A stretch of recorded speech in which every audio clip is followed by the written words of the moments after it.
జక్కయ్య ఇంటిలోనికి యేసుప్రభు ఎప్పుడైతే వచ్చాడో, జక్కయ్య జీవితంలో తనను తాను నేనేంటో, నా పరిస్థితి ఏంటో, నా జీవితం ఏంటో, నా విధానాలు ఏంటో, నా పద్ధతి ఏంటో, తన జీవితంపై తనకే విశ్లేషణ చేసుకున్నాడు, స్వపరిశోధన చేసుకున్నాడు.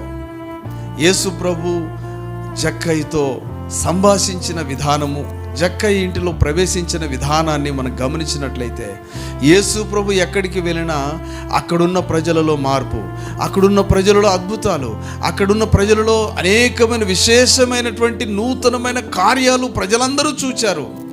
జక్కయ్య కూడా తనను తాను తెలుసుకుంటున్నాడు, నేను పాపిని, నేను అన్యాయస్తుడను. జక్కయ్యకు తనను తాను తెలుసు, నేను అన్యాయం చేశాను, నేను అన్యాయము చేశాను. యేసుప్రభు నీ జీవితంలోనికి వస్తే నీ జీవిత ప్రక్రియ కూడా యేసుప్రభు నీలోనికి వస్తే నీ పాపాలన్నీ ఒప్పుకోవాలి, నీ బలహీనతలను ఒప్పుకోవాలి.